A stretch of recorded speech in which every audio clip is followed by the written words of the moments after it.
Olá! Estamos refletindo sobre uma série de reflexões, ensinos, curas e milagres de Jesus. O tema de hoje é a provisão abundante de Deus. Vamos mergulhar nessa história incrível.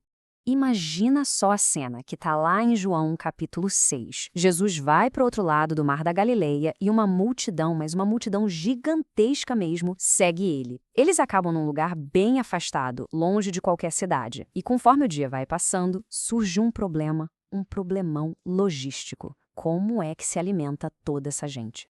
E para a gente ter uma ideia do tamanho do desafio, o texto fala em 5.000 homens. E olha só, isso sem nem contar as mulheres e as crianças. Dá para imaginar? Poderia ter ali, fácil, mais de 10, 15 mil pessoas. Era praticamente uma cidade inteira, com fome, no meio do nada. Então, bem no meio desse cenário, Jesus se vira para um dos discípulos, o Filipe, e lança essa pergunta no ar. Mas tem um detalhe aqui que é fundamental. Jesus não perguntou porque ele não sabia o que fazer. O próprio Evangelho de João explica que ele fez isso para testar a fé do Filipe.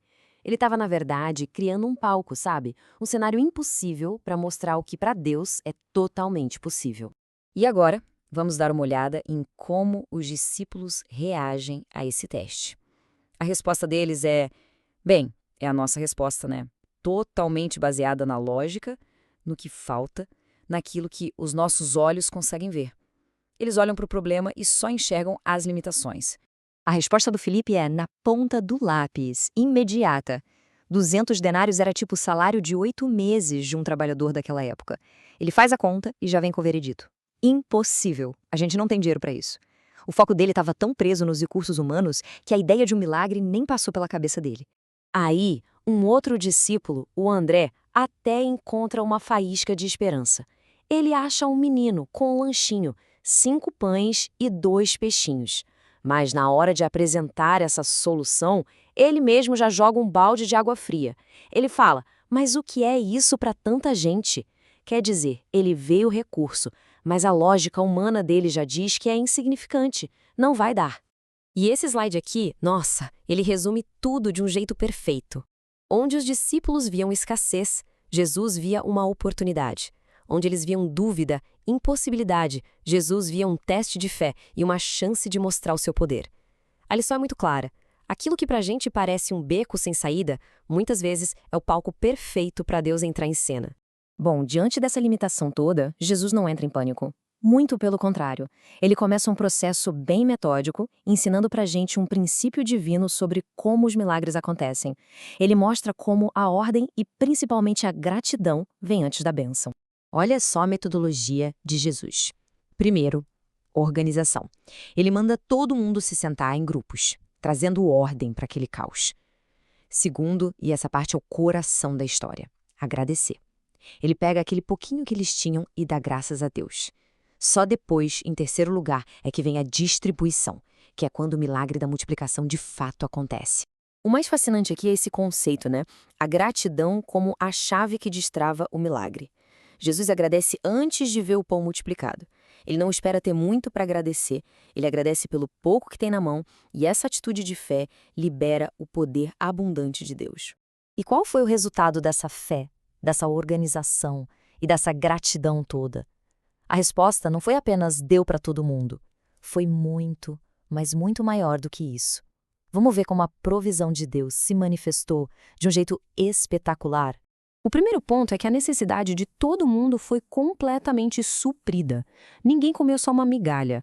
O texto diz que eles comeram o quanto queriam, até ficarem satisfeitos.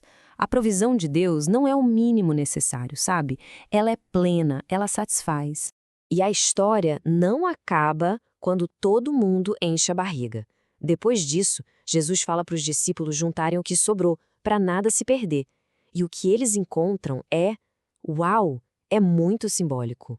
12 cestos cheios de sobras. Aquilo que começou com um lanchinho de um menino não só alimentou milhares de pessoas, como ainda sobrou muito mais do que eles tinham no início. Isso mostra que a provisão de Deus não é só suficiente, ela é superabundante. Ele sempre dá mais do que a gente precisa. Mas essa história é muito mais do que um milagre físico de comida. Jesus estava ensinando lições espirituais muito profundas sobre fé, sobre provisão e sobre qual é a verdadeira natureza do reino dele. Vamos entender o que realmente importa aqui. As lições são poderosas. Primeiro, Deus usa o pouco que a gente entrega para Ele com fé. Segundo, a gratidão abre as portas para a provisão dele. Terceiro, a reação da multidão, que tentou fazer de Jesus um rei político, nos ensina a buscar um relacionamento com ele, e não só os milagres. E por fim, quando Jesus se retira, ele confirma que o reino dele não é deste mundo, é algo muito maior. E a aplicação para a nossa vida hoje é bem direta. Essa passagem nos convida a aprender a confiar em Deus com tudo que a gente tem, mesmo quando parece, aos nossos olhos, totalmente insuficiente. E que essa busca seja por um relacionamento verdadeiro com Cristo, e não só pelas bênçãos, sendo sempre gratos pelas suas provisões, que, como a gente acabou de ver, são sempre abundantes em nossas vidas. Então, a reflexão final que fica é esta: estamos mesmo dispostos a entregar nossos desafios, nossas impossibilidades nas mãos de Deus hoje? Se essa análise sobre a provisão de Deus falou com você de alguma forma, compartilhe. Assim, mais pessoas podem ser encorajadas a confiar que, nas mãos de Deus, o nosso pouco se torna muito mais do que suficiente.